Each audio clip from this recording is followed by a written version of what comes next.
Let me go down to the other end. We'll flip it come the other way anyway. Everything will be with the wind and everything else. And we'll get tired on it. You're gonna be coming down. Oh, that makes it easier on me. Thanks. Right. Put that back. Yeah, we should be able to catch one Stop of these trees. fishing, Andrew. What? I don't know what that means. Never heard that term before. Go through his mind. Yeah. So it's recording. Yeah, if you hit record, it is. Well, how do I know? It says REC in red. On the screen. Corner kind of. What's up, YouTube? Coming to you from Camelot. Bell. Did you heard me? Look, I got somebody in a boat with me. His name is Hi. Andrew Upshaw. So Upshaw and I are going to do a little video today for you guys. Really looking forward to it. I get a lot of questions on whether to flip braid or to flip fluorocarbon. I flip both. I'm going to go through some of the techniques that I use personally when I'm flipping different ones and which ones I prefer and why. I brought Andrew along with me because he has his opinions also, to give you two perspectives from two guys who've done it for quite a long time. Really looking forward to this episode. I'm going to get straight to it because we got some big ones in this lake, guys.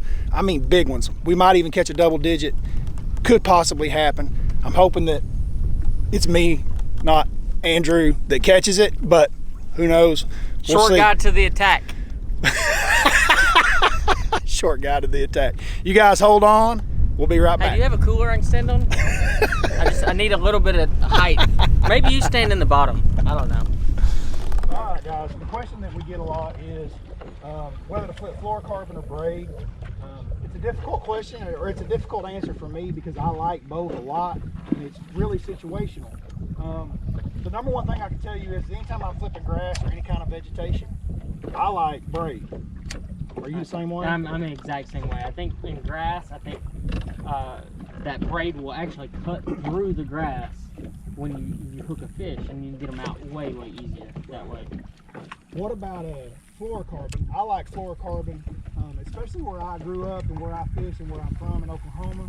Anytime I'm flipping willow trees or bushes or anything like that, I prefer fluorocarbon. I flip that with an EWG style hook because that all started for me with a tube. And you remember the tube was kind of hard to get hookups and stuff. But I did not like braid because I don't like how braid gets hung up in the wood and the bark, and it's always getting snatched. And you know, that's the part that always bothered me that I hate using braid for. I can't stand it. Plus, that EWG style hook, quite honestly. Oh, dig it? Oh my God, that is a giant, Hallman. The other side of the boat, boys. Other side of the boat. That's a 10. That's yeah! I don't got it. Oh, I'm just kidding. That is why I flip 80-pound braid on a big pond with big fish. That's Giant it. fish. Boom! Oh my BFE. gosh. That's it. What? Do what? Oh my God. Pig. I saw it go boom, and I mean everybody saw it there. I knew that this was going to be a great lake for us to be able to film flipping, and I wanted to do this video with you, Andrew, because I knew that you knew a lot about the same techniques and you use a lot of the same things that I use for the same purposes. And guys, 80-pound braid, I'm on a lake with wood. We didn't even get to that part of the We story. were there. We were almost there. We will get to it, but 80-pound braid, I don't worry about that fish coming off once it's hooked up. It's a big deal. Big rod, big weight, big hook, big line, big bass. It's Hey, incredible. and you know what he caught it on, right? The BFE. That's right. Yeah.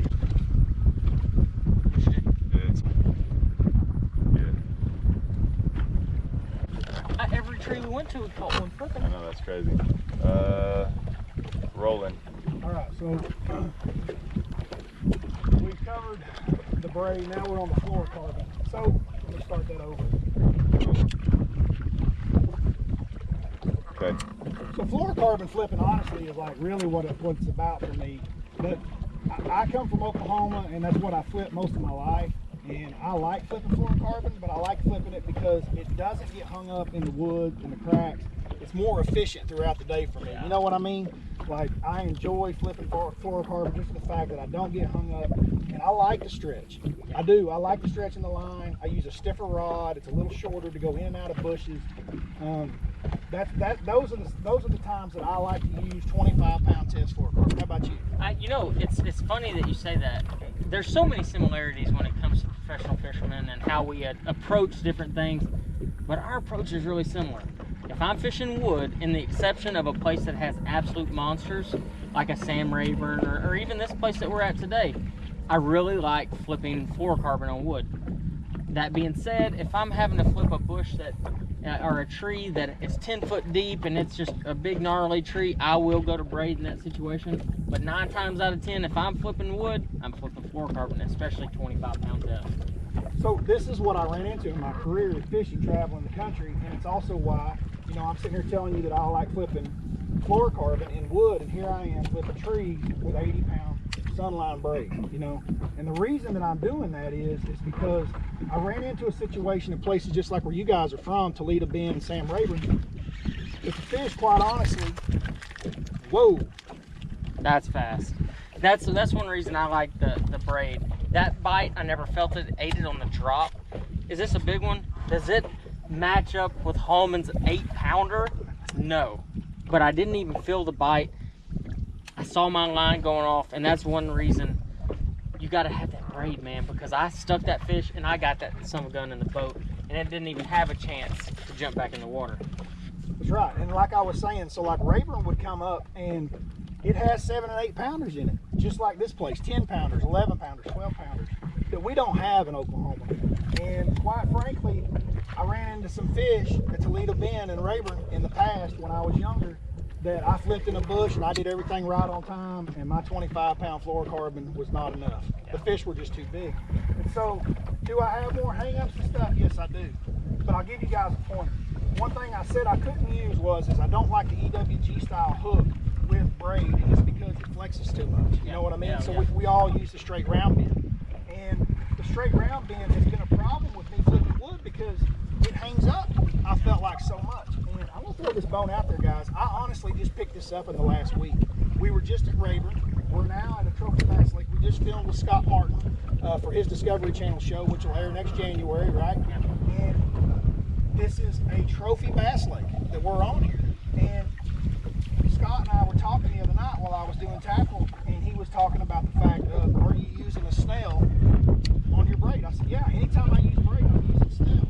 He said, try the Palomar. As soon as he said it, I thought, there is 80% of my issues, because the Palomar, whenever I'm pulling up over that limb, forces that hook on that pressure to go into that stump. Exactly. Guys, it's night and day deal. And I don't know why I've gone this long in my career and not thought about it. But these are things that we learn by running together, rooming together, working on tackle, talking about issues that we have. And it's something I pass along to you guys. It's huge. I'm actually tired. Oh my gosh. Andrew just got smoked and I'm just trying to steal my fish. Oh my gosh. Big one? That was a big one. Yeah, that was a big one. At the bottom or At the bottom. Oh. At the bottom. Look at the bubbles. Look at the bubbles. Look at the bubbles. He's dry. I'm telling you, that was a giant. All we ever see on this place is bubbles. So here we are on a lake that has giant bass on it, 80-pound braided line, like giving ourselves the best opportunities that we can. Lake Falcon in Texas, same way. Lake Amistad in Texas, same way. Clear Lake, California, which would be vegetation out there, same thing. I'm going to throw braid. Doesn't matter how clear, how dirty, doesn't matter. Especially when I'm throwing a big weight. You know, it's all about whenever you get that right fish on. Not the 2 and 3 pounders. Right. It's all about when you get that right fish. If you're not throwing the right gear, your chances of landing that fish diminish greatly. Like, I mean, it's not even close. And I think that's one reason I've flipped braid. I've gotten to where, and it's because I fish with Hallman and I watch his stuff. I pay attention to what everybody else does.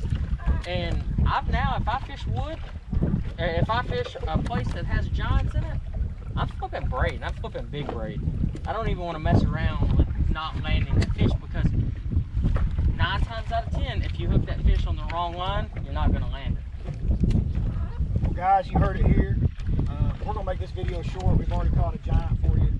We're all trying to work together and get some videos shot. We've all been away from home for a long time. I haven't been home in over 2 weeks, getting close to 3. And we're all wanting to get on the road. But we're all working together. I know you guys have seen all of these guys on my channel before. Andrew, tell them a little bit how they can find you if they haven't found you yet.